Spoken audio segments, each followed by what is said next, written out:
how much more can we do, or how well can we fine tune the training so that we can get that much improvement, right? And that's elite athletes, right? But it's cool to see though, when you get the everyday age groupers come in, you know, I mean, for them to make simple tweaks and changes to their training, they're going to have like massive results, you know? And a big part of it is the mindset. That's like the first thing that, you know, has to change is the mindset. Because like I said earlier, a lot of them come in and they say, oh, I just gotta go hard, you know? And I think it's also because of no, I wouldn't say peer pressure, but everybody in the community more or less is going hard. So if you don't do it, you kind of go like, oh, am I being lazy? Yeah. You know, or you know what I mean? Especially people that train in groups as well. You know, they kind of just, it's competition, right? When they go out and they just like, everybody's trying to outdo each other, right? And the funny thing is, even we know unwittingly that even if we're not in group settings, we end up competing with the people that we see on social media or magazines. We're not even knowing. That's the standard that we hold ourselves up to, rather than holding ourselves up to our actual current process or experience. Yeah. So like things like, you know, you got apps like Strava as well, right? Where, you know, people are just, it's all data, right? And everybody's like, oh, look at how much I clocked this week, you know? So I think a big part of, you know, again, what I've tried to do in this area in terms of research is really look at how do we help people to train and exercise effectively without taxing their body, you know, and keeping them in that optimum state.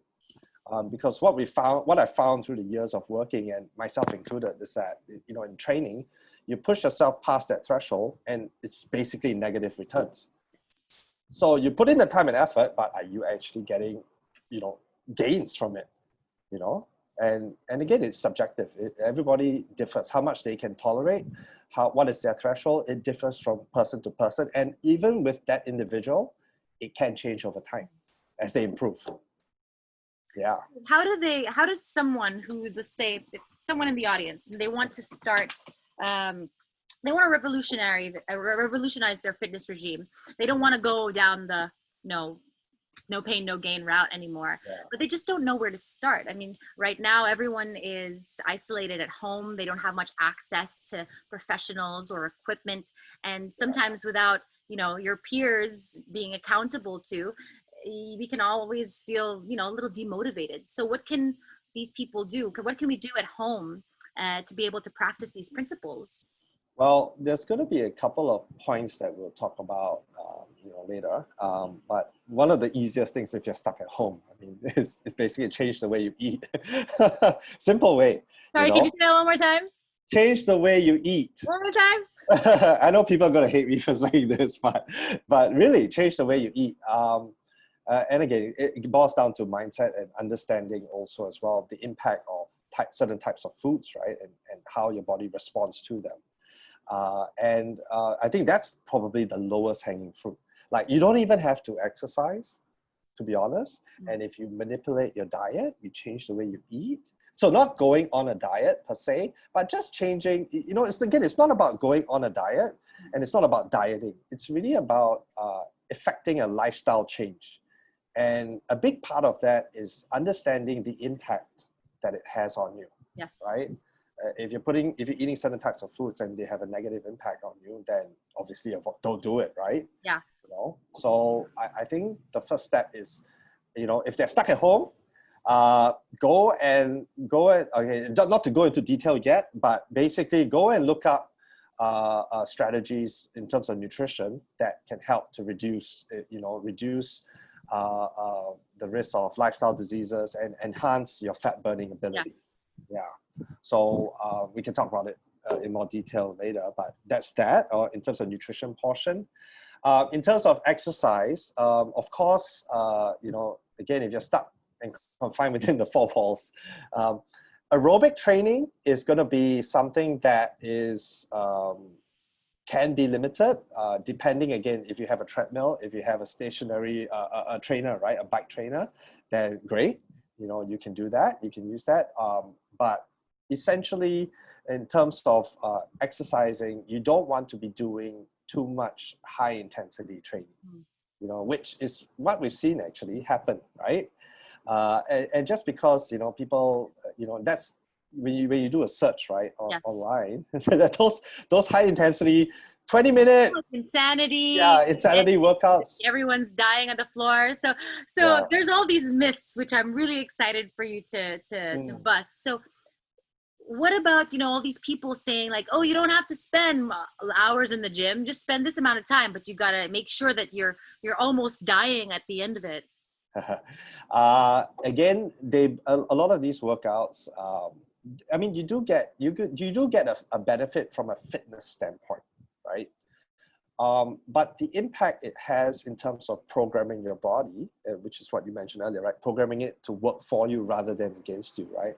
It's actually, the science shows that if you're doing high intensity training, you're just burning sugars, you know? And the science of it is that you don't want to burn sugars. You want to conserve your sugar, you know, your glycogen or your sugar stores, right? So that your body it still needs to function off it, right? But if you deplete it completely, then you're going to have to reload it. And it's that reloading that actually suppresses your fat metabolism. Mm-hmm. And ideally, like, you know, we as human beings are by right fat burners.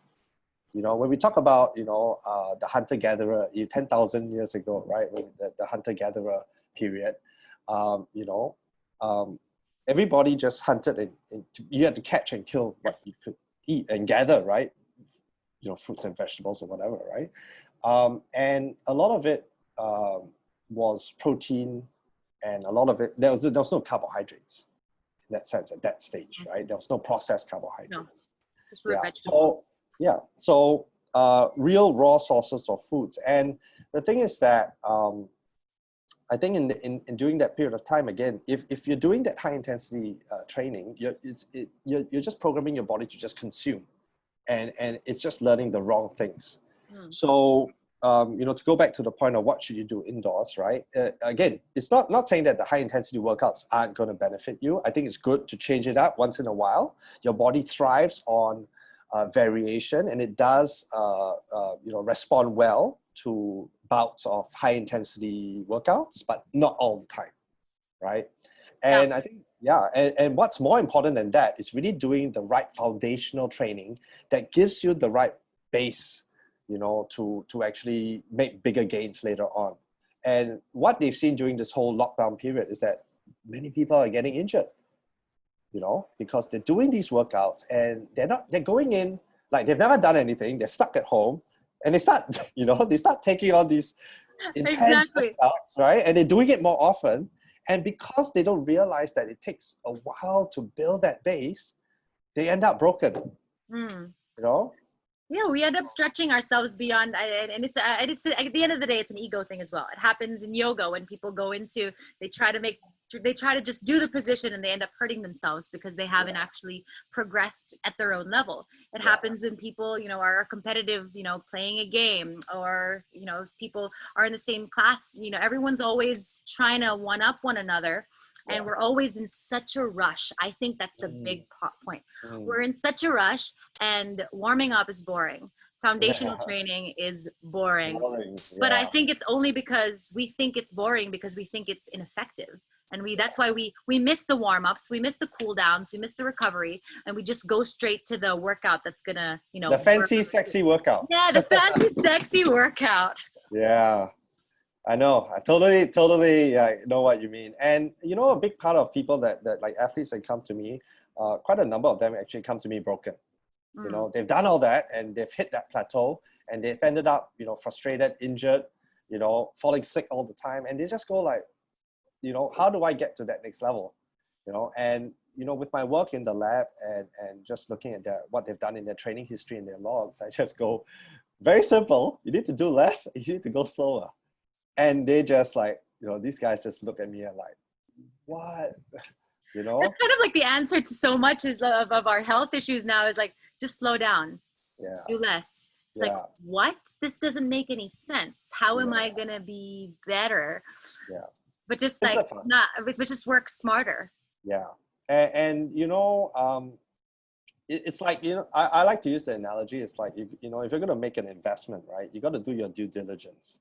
right? You got to look at, everything, how everything adds up and whether or not that's going to be a good investment, right? So if you're investing in your health, right, and fitness, right, you got to do your due diligence. If you don't do your base work, how are you going to expect to have a big return on investment later on? You're going to end up broken, frustrated, and spending more money trying to rehab, right? Rather than time having to undo all of the stuff that we were doing wrong in the first place. Yeah, and like for me, how I came to this point, in my life and spending time investing in studying this, right? How humans respond to training and using the science to look at, how to optimize exercise, right? And their lifestyles. It's because when I used to race professionally, I used to race as an elite athlete, I do a ridiculous amount of training, like crazy, right? I used to race on the ITU World Cup for triathlons. And I mean, like, to be honest, at that time, I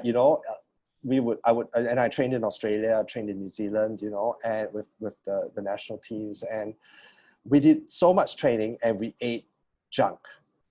Like, we do a crazy amount of training and then we'll go out and to the mall and eat like KFC, no kidding, we'd drink. I think in a week we would each drink, and this is all the other athletes, elite athletes, professional athletes as well. We'd drink, I think like 6 liters of Coke or something in a week. Oh my gosh. Well, I know a lot of athletes who still do that. And really? Common misconception that, I'm a fat burning machine. Yeah. Anyway, so it's all going to go. But we don't understand like the negative implications that toxins and impure foods and processed foods actually have on the longevity of our metabolism, our digestion, the lining of our organs. And and that in turn affects the way that we perform. It affects the way that we process, it affects the way that we age, and it affects the way that we think. Yeah. But it's common knowledge, but it's not common practice. Yeah, it's better now. I mean, when I talk about this era, this was like 1990, the 1990s. So it was like 15 plus, or more than that, sorry, 20 plus years ago, and at that time, right, no one really knew anything, you just, train hard, calories in, calories out. You train hard, put whatever in, right? So again, when I do my talks and I share, it's almost like, if you drive a Ferrari, you wouldn't put like diesel fuel into a Ferrari, right? You want to put premium grade fuel, right? Yes. So that's the thing.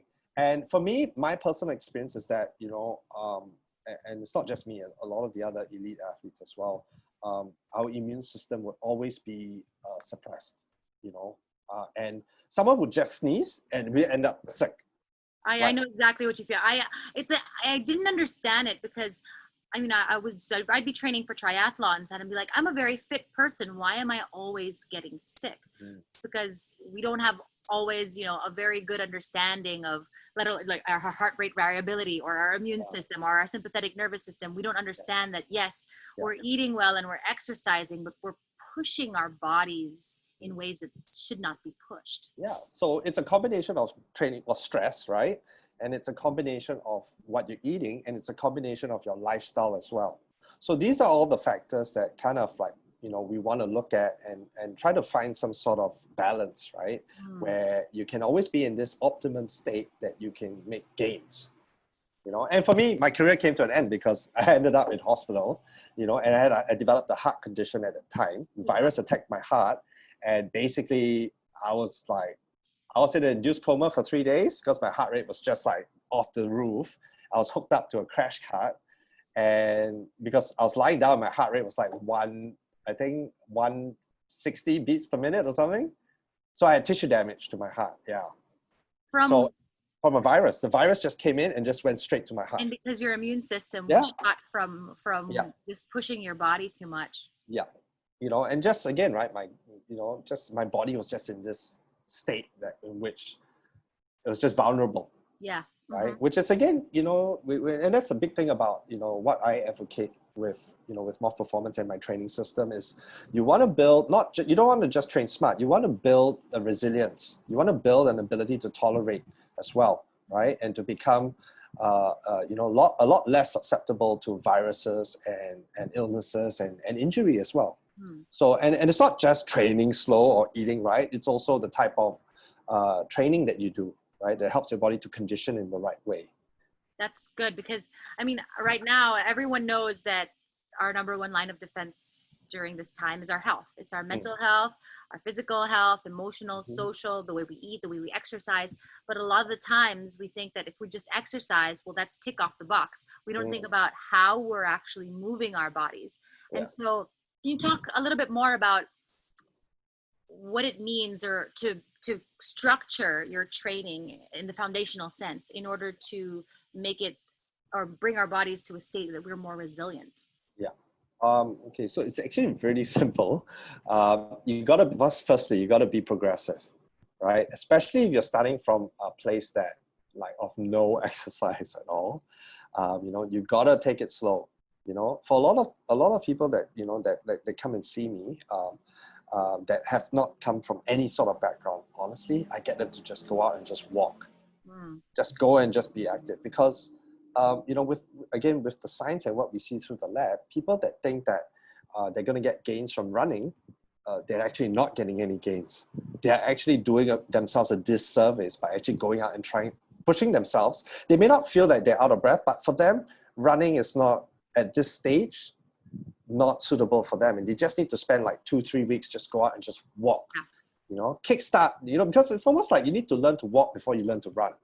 If you just go straight into running, you know, your biomechanics and everything is going to be off, right? You're going to develop bad habits, right from the start. So again, it's the programming and everything. You want to start on the right note. And there's nothing wrong with going slow. As long as you put the ego out the door, right? Your ego's at, you know, you keep it, leave it at the door. You put your ego at the door, you leave it at the door. Yeah, you leave it at the door. You just go out and you just get the work done.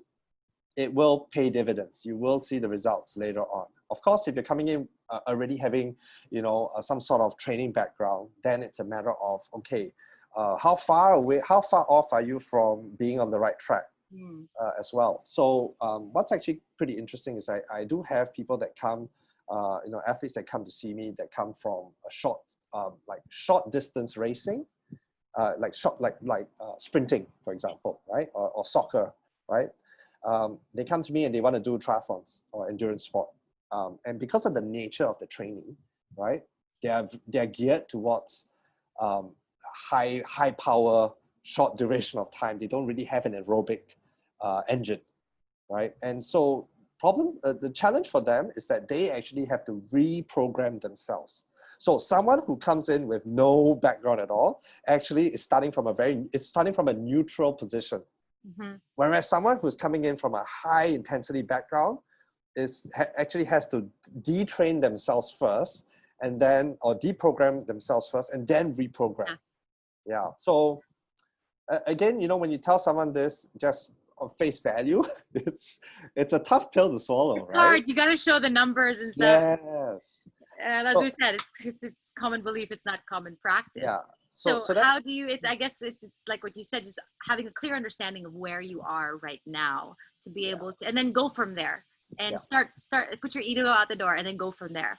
Yeah. So then slow, always, if anything, slow. And again, slow is relative, right? If you're a sub 3-hour marathoner, slow could be running at 5 minutes per K. But for an average Joe, 5 minutes per kilometer is ridiculous already, right? You know, so it's relative. Okay, what you want to do is you really want to control your training intensity and your effort. Of course, there are different ways in which you can use that to manage your training. I mean, the best obviously being heart rate, using heart rate monitor. But that being said, again, you got to know your heart rate zones, right? And you know, tell us a little bit about, for those who don't understand, just very briefly, what does it mean to know your heart rate zones, and how do we make these zones, or how does understanding our heart rate zones help us so that we're more efficient in the way that we train? Okay, so I think in the last decade or so, heart rate monitors became very popular. You know, everybody's got like a watch that's tracking, you know. And what heart rate is essentially is when you push yourself and you're pushing hard, your heart rate goes up, right? And get a higher reading. You know, and if you're going slow, or if you're just sitting down and you're just talking, right? You're not excited. It's like when you wake up first thing in the morning, your heart rate is super low, right? So lower intensity would mean that your heart rate is lower. Higher intensity means that your heart rate obviously is going to be much higher. That range, okay, can be segmented into different parts. Okay, so let's say zone 1 really being the lowest, and zone, for example, 5, which is maximum. It's all out effort. The different zones the different heart rate zones that they're broken into would actually have a different physiological effect, meaning that your body will get certain gains within that specific zone. So zone 1 will get you, developing your, having burning fat, developing your aerobic engine, right? On a very basic level. Zone 2, if you're more developed, you will still get gains from there. But when you move into zone 3, zone 4, and zone 5, you'll start to see less aerobic gains and more anaerobic gains. So what is anaerobic? Anaerobic is basically hard and fast. You're working your heart and your lungs rather than your fueling system. You're not working, you're not utilizing the oxygen supply to fuel energy to move your body, right? You're just working on oxygen in and just push yourself, and when you're in zone 3, 4, 5, you don't actually go for very long and you can't sustain. And obviously the amount of stress that you place on your body is a lot higher at that range. So, if you operate very often in zone 3, 4, 5 and not in zone 1 and 2, you're just stressing your body out. And it's like a matchstick, right? Eventually burn out, right? Yes. Yeah. So how does someone know what their zones are? Because it differs for everybody. Yeah, so the best way is to go to a lab and get yourself tested. Do what we call a lactate threshold test. So not a VO2 max test, okay, not a maximal test. The better test to do is actually a lactate threshold test, which has you during the test running or cycling sub-maximally, meaning that you're not actually pushing yourself to the point where you're going to fall off, but you're pushing yourself just hard enough to where you go into zone 5, for example, right? And based on how your heart responds, we can then look at the body's response and your heart rate range. And the heart rate range differs from person to person. For example, and this is why your typical formulas that most people are familiar with, like the one that people have more or less at some stage come across, is like 220 minus your age. Right? To get your 220 minus your age multiplied by 60% will give you your ideal fat burning zone. Okay. So the thing is that 220 minus my age, let's say for me, my maximum heart rate is 205 because my heart size is small. So I'm not 15 years old. I mean, it doesn't make sense, right? I'm not 15 years old. Yeah. So you have a lot of people actually that are not, that this formula doesn't apply to. Likewise, I have individuals that are going hard, right? And their maximum heart rate is like 150 something, Wow. which means that their heart size is very big. Yeah. So again, these are what we call outliers. And interestingly enough, a lot of people are actually outside of that, they fall outside in that zone. Yeah. Yeah. So how do is there a way for us to obviously we can't get this threshold tests right now. So is there a way for us to do it that not by that formula, but something that's more personalized and tailored? Okay, is there a way for us to monitor our heart rate and check relatively where our zones are? Yeah, so the best way I would say to do it, let's say if you're stuck at home and you get to push yourself, like let's say you do a high intensity workout and you have a heart rate monitor and you track it, right, and see how high it goes. That will give you, again, constrained to the four walls of your place, that's probably the best you can do to get a most accurate assessment of what that range is. So based on that, then you do a percentage. So actually doing an actual measurement rather than basing it on a formula is essentially what I'm trying to say, right? Yeah. Don't leave it to a formula to work it out, because most people it doesn't apply.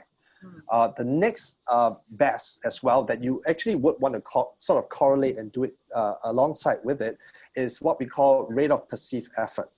So RPE is a range of like 1 being easy, 10 being maximum. How would you rate your effort? Does it feel like a 1? Does it feel like a 10? Does it feel like a 5?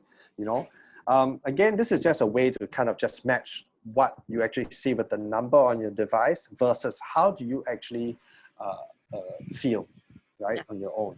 Again, how you feel can be skewed because, and this is what I do even when I do testing. I ask them, how do you feel on a scale of 1 to 10 while we're testing? Because a lot of times people that go hard, what is hard, what is still feeling easy for them could be physiologically hard on their body. Mm-hmm.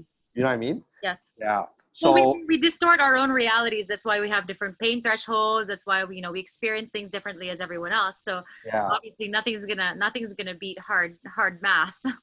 Yeah. So a lot of times why we use heart rate is because, in an ideal setting with the testing and getting the zones is you want, and why the heart rate monitor is you want basically people to, or athletes to, what they feel should match with what their bodies are actually experiencing. Mm. Does that make sense?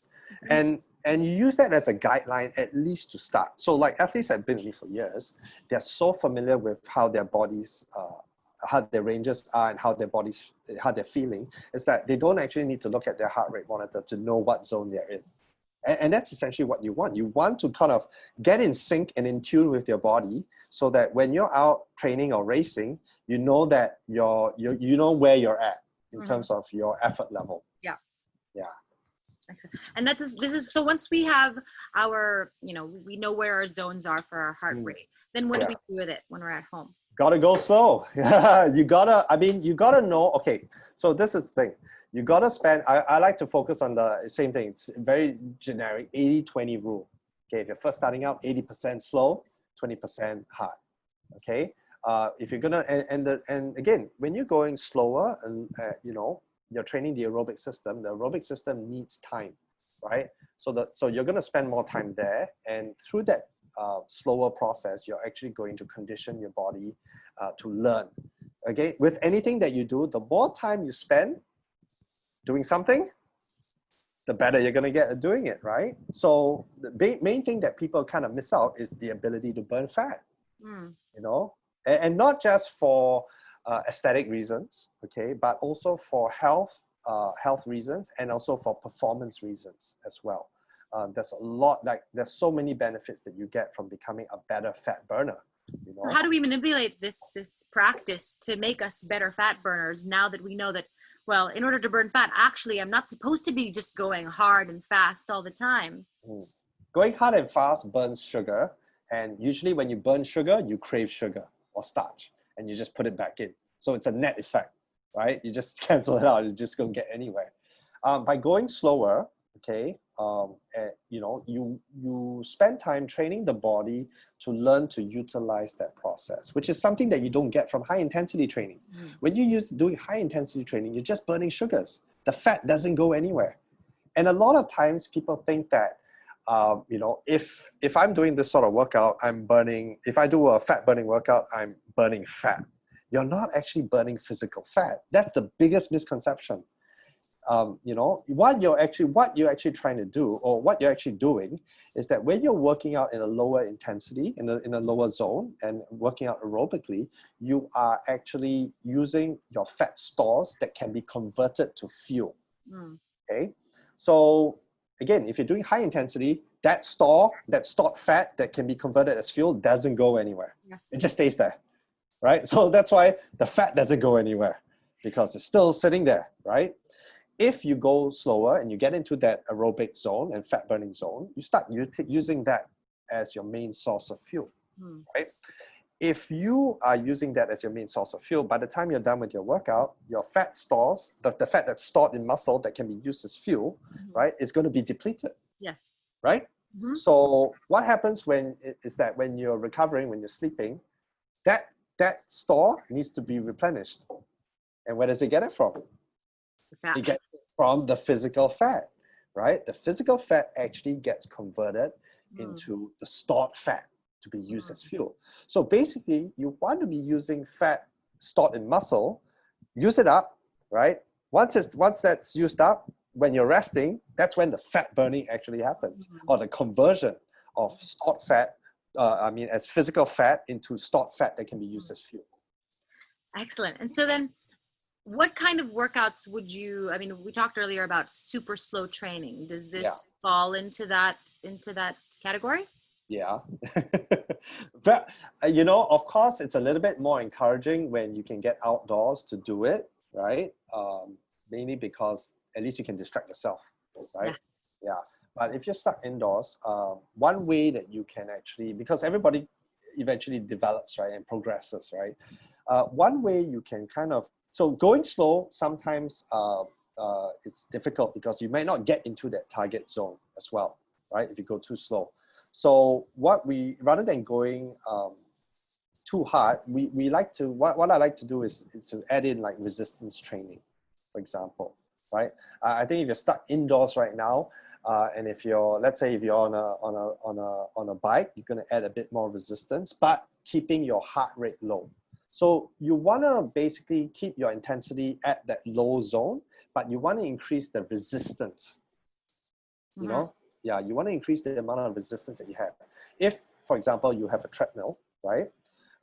You want to increase the incline, but lower the speed. So you're not walking at the same speed with a higher incline, because that's just going to push your heart rate up, right? You want to go at a lower speed, but you want to increase the resistance so that you're still challenging your body to develop from a strength perspective as well.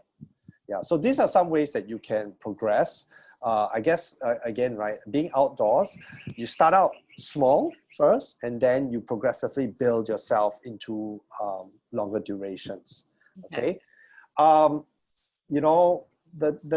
you can look forward to. So again, going out and doing like a 2-hour training session, for some people, it's just like, whoa, it's ridiculous, right? You can't keep doing that. So, but it's kind of like a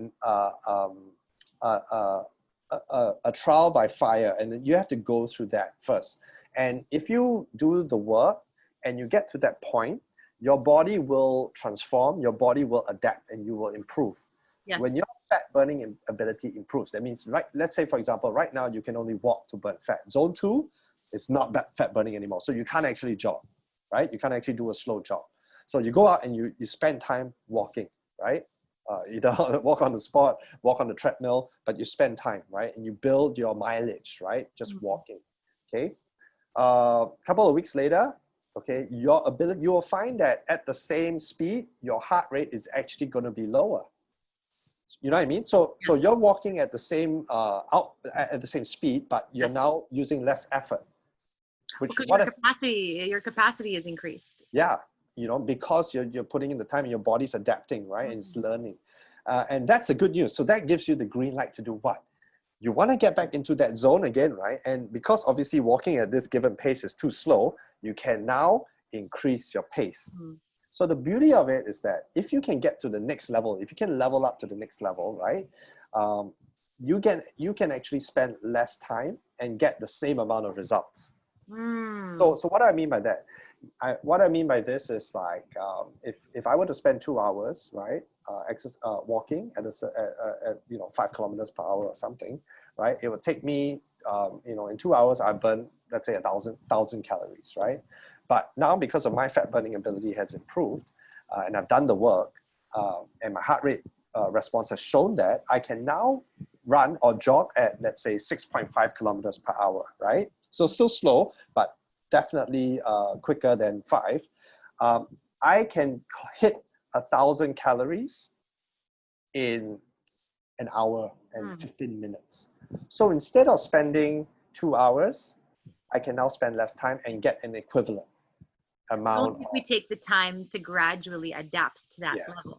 Yes, and of course, again, the best way is to measure it, if you can. But if you can't, the best way to look at it is your heart rate response. So if your heart rate drops at the same speed that you're consistently going at, and you know that your body is moving in the right direction. So then that's technically how we can find out, that the optimal fat burning zone for everyone is actually different. And so we have to be able to go by our heart rate zones. We have to go by, our perceived effort. And one more thing, actually, to add, an easy way, and this is super layman, a way to kind of identify whether you're out of it is that if you're out of breath. If you're panting, you're definitely not burning fat, because your body needs oxygen to burn fat. And if you're out of breath, it means that you don't have a good supply of oxygen going in. So your body's naturally trying to force more air in. It doesn't mean it's being absorbed. It just means that it's just trying to force more in. But if you're going slow, you can breathe freely. You know that you're in a much better state than if you're out of breath. So we know that our body's not, so how can we tell if our body's not good at burning fat? So obviously, like, we're panting, or we're not utilizing our energy or our zones efficiently. Is there anything else that, any biomarkers that we can look after, any symptoms? So so being out of breath, I mean, that's more for in session to distinguish between fat burning and not, and very simply. But what are some signs that you're not burning fat? You're not a good fat burner. One of them would be that you're doing all this work, you're doing all this training, and your body composition is not changing. So what is body composition? It's, I've got fat here, I've got fat there, it's not going anywhere, right? You're doing all this work and you still look the same. You look in the mirror and you still look the same. Why is that?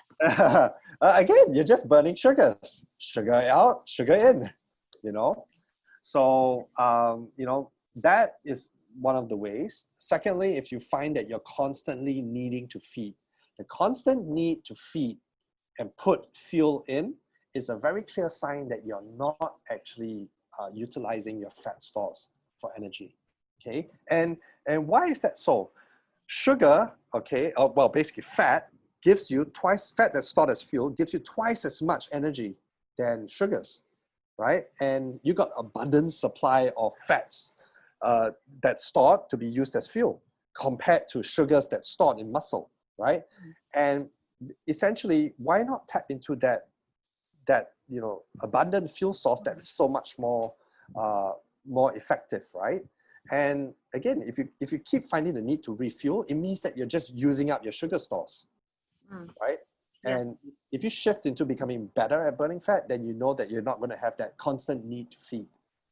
So if you, So, and then the third one is that, again, energy levels, just feeling low energy. So you have that kind of sugar crash, or you have, problems like just being attentive and being alert. That's another sign, that usually that you're just very prone to more predominantly burning sugars than fats. So it's actually when we're feeling depleted, it's a sign that it's not just that we need more fuel, it's that our bodies aren't working efficiently. Yeah. So what can we do to change that, apart from, obviously we said, staying within our fat burning zones? Eating. We've been hearing popular beliefs about, in order to burn fat for fuel, you need to be on keto. Or can you break these myths for us, please? Okay, so actually, even before this, even before keto, paleo diets and all this came out, this is 15 years ago, I already was looking into human and fat metabolism, right? And this is the thing, you are what you eat, right? So the main thing that you want to take from this is that there are basically two culprits, okay, from a nutrition standpoint, that will cause you to not be able to burn fat, right? One is starch, two, sugars. Okay, yeah, I know a lot of people are going to be, going to be like cussing at me, but there's substitutes. There's delicious substitutes. And so basically starch and sugar, okay, are the two primary reasons why your body goes into this non-fat burning state. To just get a bit technical, essentially when you eat starch and sugar, your body converts it to blood glucose, right? And when blood glucose levels go up, your body will produce insulin. And insulin's role is to suppress your fat metabolism so that your body goes straight into sugar burning. And this is how that's how insulin controls sugar in your body. Because if sugar stays there and it's not getting used, what happens? You end up with type 2 diabetes, right? You end up with oversupply of sugar. So if you're always constantly producing insulin, you're basically going to be in this constant state of not being able to burn fat and having to consume sugar and starch all the time to supplement your energy, okay? Something that's very interesting that I found, having gone into reducing starch and sugar intake, okay, is that sometimes if you after a certain period of time, if you don't eat you get this like rumbling in your tummy, Yes. right? Interestingly enough, it's actually your body's addicted to starch and sugar. It gets addicted to it, and that is actually a physiological response to addiction. To its need to feed. It's the craving. It's taking Yes, over. It's taking over your exactly. impulses, and that's why like Yeah. people can never think clearly when we're hungry or when we're That's the actually trigger, hungry. right? We're always craving sugar. It's Yeah, not just like I'm craving a salad or vegetables or a nice juicy steaks. Like we're always craving sugar. yeah, and that's such a hard thing to break, right? Because people often, when they cut back, they have that they go through that experience and they go like, oh, I don't want to get what do you call it? I don't want to get ulcers in my stomach. What do you call it? The word eludes me at the moment. But basically, you don't want to go hungry, right? Yes. And that's the body just telling you, oh, it's time to feed, and everybody thinks that is the sign. But interestingly enough, when even before any of this diet, like ways to reduce diets, I already went on this like low carb method of eating, right? A low Yes. starch, low carb, and I found that when I did that consistently, for me it was about 2 weeks, the cravings went away. Wow. Yeah, and actually I no longer have that sensation. So if I were to eat, I eat because it's time to put nutrients in. Yes. But it's not because my body is telling me it's time to refuel in that Yeah. sense, right? So that's one of the signs, right, is that you have that sensation. And if you go the other way and you go low carb, right, or low starch and low sugar, you end up with that. So back to your question about keto diets and all this. Again, so you got the paleo diet, you got the low LCHF, low carb, high fat diet, you have the ketogenic diet. Each of them, principle is the same in the sense that you want to cut back and cut out starch and sugar, processed starch and sugar, right? You want to focus on more sources of fat and protein, right? And the thing is that ketogenic tends to be a little bit more aggressive. LCHF and paleo diet tends to be a little bit more manageable. So if you're talking about the area of sport performance, someone who's an endurance athlete that goes onto a ketogenic diet is too aggressive. They're not going to be able to sustain that because they're going to be hangry all the time, and the body just does not have the right supplementation, right, that allows it to recover optimally. Okay, and it's because ketogenic. Just for those who don't know, it's very restrictive, like no dairy, no, like a lot of no's. Okay, yeah, LCHF and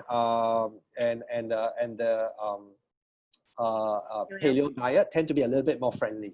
They allow certain things, right? They allow, for all these other things. And keto is just also very, very, unless you have the right means to measure yourself and really know and understand that you are in ketosis, it's very easy to dip out of ketosis. And when, the ratio between your fats and carbohydrates intakes are wrong or off, it actually has a lot of negative effects on the human body, and that's something that we don't always understand. We just think, oh, I'll just don't do it. But it's very, very effective for people that don't work out. That means if you don't work out and all you want to do is just restrict your diet, like how you're eating, and get into that mode, that's perfect. And it's efficient. Yeah, it does work. But if you're training for endurance sport or something, it's actually they've done studies and it's just not sustainable. You go into you get into a depleted state and it impacts your immune system. Okay. Again, it becomes counterproductive. Yes.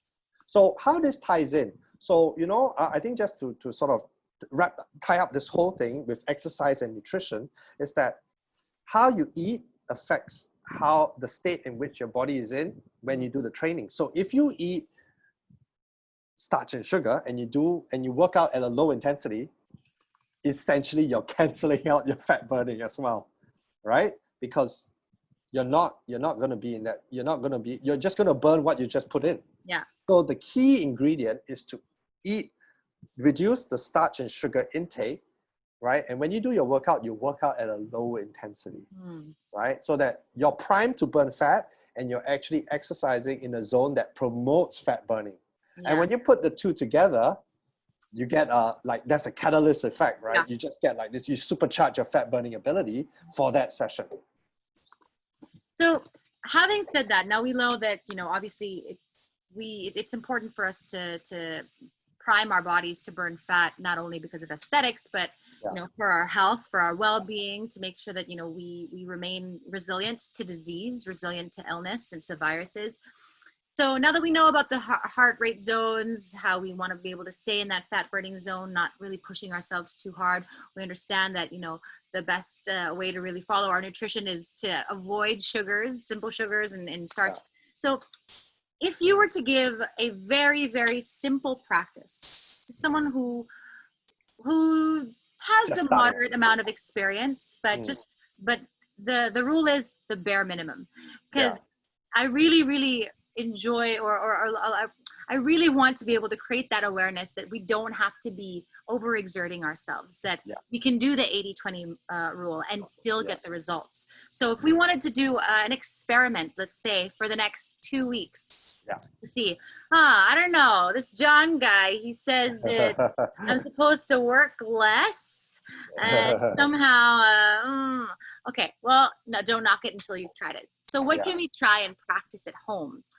Simple foundational base to see these kind of results. All right. So again, you have to have access to, obviously, you know, better if you have access to a treadmill or to a indoor trainer on the bike, right? Or I guess you could just like walk on the spot, right? You could do walking on the spot. Hi, that's my son. My son just came back. You want to say hi? Say hi. Hi. Yeah, it's all sweaty. This is the future of morph performance sports. Yes, yeah, that's right. Okay, so with regards to where to start, so ideally you want to be able to work out aerobically, right? And doing it slow. So again, if you have an indoor, something that you can work out indoors, that's better. You know, like an indoor trainer or a treadmill, or you could just walk on the spot, okay? So if you do that, again, you gotta put time aside. So if you're just, you know, doing high intensity training, right, as part of your weekly routine, okay, you want to sort of take away at least a couple of those sessions and put in these lower intensity sessions, right, that you can spend time doing, that you can spend time, that you can spend time doing, all right.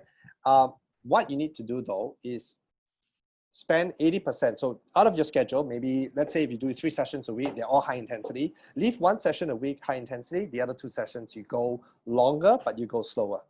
Okay, lower intensity. How you couple that with how you eat? This is I think how you kind of paint the complete picture. Is that if it's a low intensity session, okay, ideally I would recommend to do it first thing in the morning, and to do it on an empty stomach. Okay, just water and then or electrolyte, and then off you sugar-free electrolyte, and then off you go. Okay. Can you tell us why? When you rest, okay, basically fat metabolism, insulin, and all this, they're all hormones, right? Cortisol and all the stress hormones and everything is all elevated throughout the day. Okay. Maybe not so much if you're home, but again, right, if you're stuck at home, family and stuff, stress level could be quite high, right? So first thing in the morning, you wake up in this kind of like Zen state. Everything is like low. That gives you the best shot at, you know, being able to burn fat effectively, right? Because everything is at a low. So what you want to do though is that because you're working out on an empty stomach, you've already primed yourself to burn fat better. How do you make sure that you are in this supercharged state? Which would actually be if the night before, so that means the dinner the night before, right? Your morning workout, cut out starch and sugar. So what you want to cut out: breads, rice, potatoes, and the sugars will be like pastry, desserts, all that kind of stuff. Fruits as well. Yeah. Okay, sweet fruits. Okay. You want to really just reduce that at this stage, okay, to start. And focus more on meat. So like, for example, a staple for me would be like steak and broccoli. for example, right? So your protein and your veggies, okay? If you do that and you wake up in the morning, you go slow, you burn fat. What you do then though, after you've done your workout, is then you put in some starch and sugar. So you could have like oatmeal or bran, you know, and with some fruit, like some fruits, bananas and stuff. Have that within an hour after you work out. Okay, so we should be having starch and Yeah, sugar. a bit. Just Healthy, a little bit yes. after. So Yeah, what does that little bit do? Is it better Uh, to have a little bit or just to not have it at all? No, you need to have also. Yeah, you should have. Why? Because your body will still deplete sugars, right? You will never be like not burning sugars at all. So, and especially because you're going for longer periods of time in that sense to start, you want to make sure that your sugar stores are somewhat topped up to a certain minimal level, and that will allow your body to be to recover, because your body still needs sugars to recover. Without sugars, your immune system is going to be compromised and your recovery is going to be compromised, right? Of course, you want to avoid processed sugars and processed starch, yeah, but put good sources of it. So it's like fruits, bran, you know, stuff like that, oatmeal, like these are the sort of foods that you want to put in post-workout. Yeah, if you don't do that, your body's just going to be in a depleted state, and then that's going to over time break down because you're not going to be able to recover optimally. So I would say that on the low intensity sessions, avoid starch and sugar the meal before. So it's in the morning, first thing in the morning is the dinner before. If you're doing it at lunch, then it's breakfast. Okay. Breakfast, no starch and no sugar. Empty stomach in the afternoon, do your workout. Post-workout, put in a little bit of starch, or healthy starch and sugar, right? Yeah. And if you're doing your high intensity, then of course put the healthy starch and sugar in before your workout. Because if you're doing a high intensity session and you don't have, that's what it's going to burn. So that's what you're going to pass out, you know? Yeah. Yeah. So that's the flip side of it. If you're doing a high intensity, Yes, that's a beautiful myth. Not a beautiful myth. A beautiful way to kill that myth. I think it's like where people say, oh, well, that's the whole point of working so hard and not really eating beforehand, because then my body's just, I'm not burning any food that I've eaten. So my body's just going to go for the fat, man. Yeah. But we're not wired that way, because as you said, when we're in, those high intensity zones, the body looks only to sugars to produce fuel. And so when that sugar is gone, it's not like it says, oh, now I'm going to go to the fat. Then it just starts being depleted. And that's when our immune system and our whole, the whole engine begins to shut down. And that's when we're sick and injured. Yeah, it's like a car running out of gas, right? You can't run it. It's the wrong gas. No gas. Yeah, it's like literally it's hitting the wall. Yeah. Okay. Yeah. That's great. Okay, so we're learning that, we don't really need to be, especially now when our immune systems are very much threatened because of this virus, but also threatened because of, the emotional state of our stress. And so it's so important that we do take this time to be really diligent and smart about our training, not train harder, but just train smarter. Yeah. And if you spend the time, you will see results. It may not be short-term results, but guarantee you, I've worked with hundreds of athletes and just reprogrammed them, and we've measured them, and the science is behind it. Yes. Like if you do the right type of training that's slower in the initial periods of time, you will gear yourself up for bigger success later on. So what about this? So now that we know that, okay, if we want to stay in the optimal fat burning zone, we train slower, lower intensity. But what about, boosting our metabolism? We hear stories about how it's important to sweat and it's important to push yourself and still, challenge your cardiovascular capabilities. So how does that lie? If we're doing that for fitness, if we're doing that for health, what is 20%? 20%. That's the 20% rule. Like you still want to put a bit of time into doing that, because the body, again, if you're just going slow all the time, the body's just going to be lazy, right? I mean, it's going to get so used to it that it's going to go, it's just the same thing. Like, there's no reason for it to adapt. So the body responds well when there's change as well. So that's why, when I develop programs, there's always variation. There's a bit of, there's the slow and then there's fast stuff as well. And again, depending on where you're starting from and how much you can tolerate, that needs to vary from an individual perspective. And real quick, we've covered, the aerobic development. What about strength training, is this something that everyone should be able to incorporate into their practice? Because not just if we want to have gains or aesthetics, but you know, being able to develop our muscular structure has a lot to do with our longevity and the way that our body is able to, you know, fuel itself efficiently. Yes. Again, slower, probably majority of the time better, rather than harder, heavier. You know, when you do high powered workouts or exercises, right? You build basically white muscle fiber or explosive muscles, which use sugars. What you want to build is actually the lean muscle, which is more endurance focused, right? Which uses oxygen. So if you're doing conditioning is so important, you got to do it, right? You got to, again, manage your training intensity, like you control that. So so the principles of doing it via, like say on the bike or on the treadmill, right? Or you can also apply it to doing exercises as well, right? Body weight exercises and all this. You want to focus on just slowing it down, focus on keeping the resistance on, but keeping your heart rate and effort level low. So you're going to go for more repetition rather than heavy load and less reps. You want to go for more reps, low. Yeah, and if you do that, you're going to be, you know, obviously conditioning your body at the same time from a physical standpoint. Yes. Yeah. Excellent. Yeah.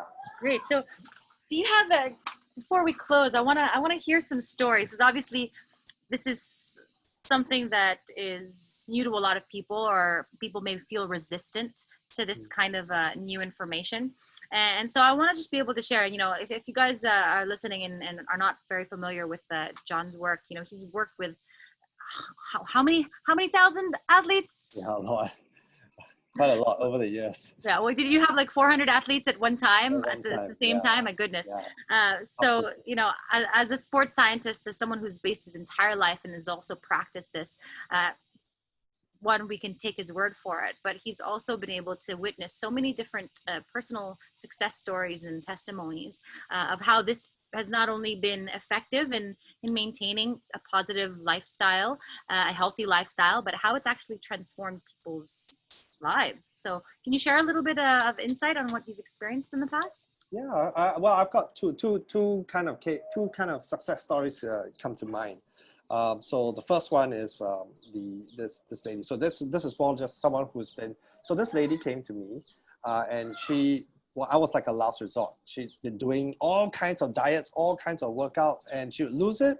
She would lose the fat, and then she'd put it back on because she'll either get sick, get injured, you know, and then just not stick with it, right? Yes. She came to me and she said, you know, I've got no other options left. I was recommended, you know, can you help me? I looked at her numbers and I just said, you know, you need to, again, slow down, start, you know, you don't even need to be running, right? Go and do this. And she was a bit, you know, in the beginning, she was like, wow, this is so simple, really? You know, but she did it, you know, and she was plus sized, right? Put her on a program, got her to train slower. And I think when she first started, I think for her, even to go 45 minutes or 30 minutes walking was already hard. Over time, she progressively improved, and she went from she ended up being able to walk for 2 hours at a stretch on the weekend, you know. And during that period of time, I think she lost like 25 or 20 or 30 kilos in that 6-month period.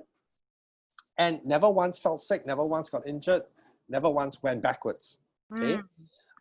Fast forward, she then went on to run her first 5K, her first 10K, her first half marathon. I think that when she ran her first half marathon, she had lost, I think, close to 50 plus kilos. Wow. With this program. Yeah. You know, and you know, when she came in to do her first follow-up testing and she saw the results, she just broke down because she was just like, wow, you know. And I think that's the beauty of it, and that's the reason why I do it. It's like, you know, you see how it affects people, and it's manageable. Yes. That's before you go to your next story, I love that, because at the end of the day, it's so easy to be hard on ourselves, and that's why we go so hard and so fast, because we always measure ourselves against our goals or what we think we should be doing or what the finish line is. And by focusing on that, it takes us away from the present, and it demotivates us. It makes us feel like we're weak because, we're comparing ourselves to this pedestal. But when we can trust in the process, as you've shown, and really trust in the process, even if it takes a longer time, no amount of, losing weight in a short period of time is worth compromising your health. As you can see, John's personal story of what, how he conducted his lifestyle and his practices. So over time, if you trust this process, not only will we be able to see the results, but it's sustainable, and our bodies will then learn to work for us and not against us. Yeah, and again, right, it became a lifestyle.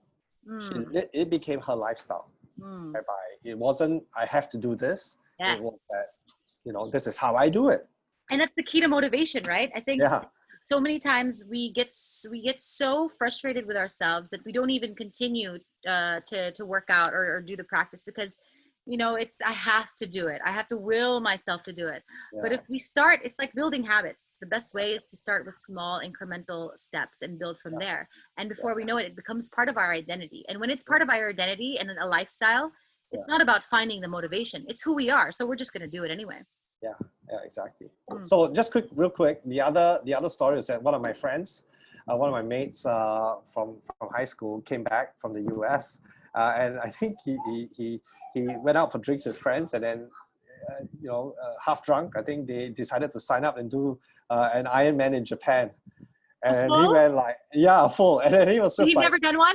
Yeah, then he came to me and said, John, I need your help. I've got 6 months to prepare for this. Oh my gosh. I have never done one, not one triathlon. No, I think he's done triathlon before. So he used to do like halves, but he was totally out of shape. He had not been doing it for years. Oh, then wow. One night, just signed up with friends, right? And then he came to me, and then I put him on the treadmill, and he almost passed out. True story. What did you make him do? Oh, just the testing, right? But he was so unfit that he was just like, like he almost couldn't even finish the test. And the test is not hard. Yeah. So that's how unfit he was, right? He had 6 months to train for Ironman Japan. And again, he had done sport before, then he stopped, right? So he had some sort of base, but again, not much. 6 months, getting, tweaking, going slower and doing all the stuff that I talked about in terms of principles and putting on a program. In 6 months, he lost 16.9 kilos. He tripled his fat burning ability. What else? He, like, in terms of his lactate threshold, like more than doubled it, right? So he got like a few kilometers per hour faster. He finished Ironman Japan in 12 hours and 30 minutes. 12 hours, guys, 30 if you're not a triathlete, guys, 12 hours and how long? 30 minutes. That's an amazing time. An amazing time. And smiling the whole way. And so, because I'm a triathlete, so I'm like, what? So how did you, because if you have to, when you train, I guess this is another, like, the myths that we need to be able to address is because in order to train and get faster, sometimes, we have to really push our thresholds to get the body to adapt. And how do you, train slower or less when you have to train for that amount of mileage? Give yourself more runway. Give yourself more runway. Don't go into it late, right? So if you give yourself a bigger runway, you can spend time doing that. You can actually break your training into phases. Okay? Most of my Ironman athletes actually prepare for Ironman even before they get into the final stages of Ironman. So the training and the work is all done. Then it's just fine tuning and making sure that you are in as rested state as possible going into the race. Again, this is another topic we can talk about another time, is that a lot of times people just overtrain all the way up to race day. So they go into the race tired. Yes. And so this success story of yours that finished in, my goodness, 12 hours. I think he ran like a 4-hour marathon. And Japan's bike after 6 hours of cycling. Yeah. So then, so leading up to it, because he only had 6 months, how do you possibly enter a race day in a rested state and also complete the mileage? I mean, did he complete his long mileage workouts before entering? Well, I mean, again, for me, I prescribe training based on time rather than distance. So, again, it's not about clocking the distance. It's about spending time in the zones that benefit you. So what he did is he followed the plan. He stuck and spent the right amount of time going slow, building that aerobic engine, building that strength, right, and being time on the bike, as on the run or whatever. And then he also spent time going a bit fast, right, just to get that sort of fine tuning to be ready on race day. Yeah. One last question. Yeah, but so during his peak week of training, how many hours was he clocking in? I think the biggest week, probably anywhere between 8 to 10 hours on that week. But that was just big that 1 week. Yeah, but that's the big week. Yeah. So and he had 6 months. So this is another thing, guys. Like, if you're not familiar with training for full Ironmans, most of the time these athletes are training 30-40 hour weeks and they're not even reaching 12 hours. Yeah. No, exactly. And this is why his friends, right? And he, by the way, he beat all his friends. His friends were seasoned triathletes, and they were like, "What are you doing for training? Like, what? The mileage?" They look at Strava, right? And the mileage was like half, right? And then he was like, "Oh, I don't know," like, But he lost 16.9 kilos. That makes a massive difference on how fast you can go as well. All right, it's decided. John is gonna train me for my full Ironman next year. Yeah, So again, this is why the science is very important, because it gives people the numbers and the science allow people to have the confidence. Because again, it's a huge step to tell people to do less, especially when everybody's doing more, right? Absolutely. But what matters is race day, right? They're all still training. Like, it's funny. I still remember it like just yesterday. This is years ago, right? But I still remember it like just yesterday. All his friends were like still going like big mileage, like 2-3 weeks before race day. And they were like, "What are you doing? Like, not training." It's like, he's resting, man. He's getting ready. And it paid off on race day. Yeah.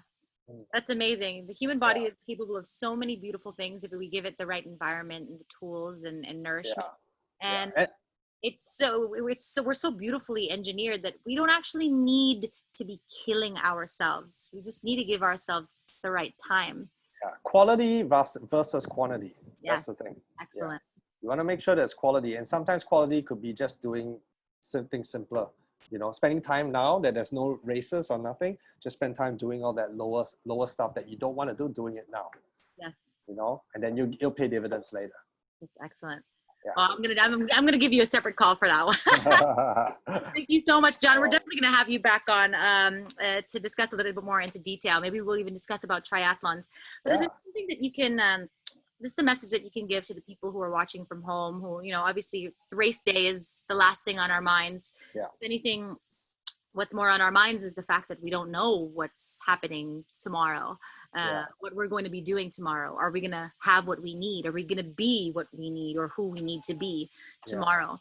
So can you just give a quick message on how this practice isn't just about, conditioning the body, but it's, at the end of the day, it's all about, developing our well-being and our overall quality of life. It's developing good habits. It's making it a lifestyle. I think the first step is you got to put your trust and faith into doing it. It's not easy, but again, take my word for it. Many have gone through that. If you feel that kind of self-doubt and, is this for me and all that, many have gone through it. Quite a number of people have gone through it. They've seen the science, they've seen the numbers, they've put the time in, and they've seen results. And again, if you do that and you develop these good habits, again, you don't want to be forcing yourself. You want to go in with, wanting to make change in your life and to make it a sustainable change. Because that's the key thing. You want it to be with you for life, and it gets easier. It gets easier. It's never going to be easy to start, but it gets easier, right? So you just got to persevere with it, and just trust in that process, and it will pay off. I think also though, like, your method is much easier than the crazy kill yourself or die along the way method. And if anything, it can be much more enjoyable as well if we can simply, as you said, leave our egos at the door. And if we can allow ourselves, at the end of the day, it's only ourselves that we need permission from. If we can allow ourselves to simply just be okay with where we're at right now and trust the process, like you said, Yeah. then it becomes sustainable. And Yeah. that's what we're looking for. Awesome. Thank Yeah. you so much, John. That's excellent. I Yeah, can't no wait to problem. have you back for the next one. All right, looking forward to it. Absolutely. Is there any way that people can get to know a little bit more about you and your practice? Yeah, if you want to go to Morph Performance, Morph, MORPH Performance .com. I think we have it. We're on IG, we're on Facebook. There's some content there as well on our website, the blogs. So you want to read a bit more, you can actually access that information there as well. Excellent. So again, ladies and gentlemen, if you're looking for an amazing way to not only learn about what your body is capable of, but how to put it into practice, this is really the best way. At the end of the day, it's science-based. It's also hyper-personalized to who you are. And at the end of the day, we don't want to be wasting time trying to teach our bodies to work in inefficient ways, because that's only going to hurt us later on. So thank you again, John, so much. So looking forward to the next time. Have a beautiful one, everyone. And I hope to see you all at tomorrow's session for Breakthrough in Action. This is module 2. We're going to talk about breaking self-limiting beliefs and how when we actually are able to develop the skills to do that, that it opens us up to all the beautiful potential and motivation and possibility that we have and that we're capable of. So once again, thank you so much, John. You're awesome. Have a beautiful rest of your evening, everyone. Take care. Bye. Peace. Yeah.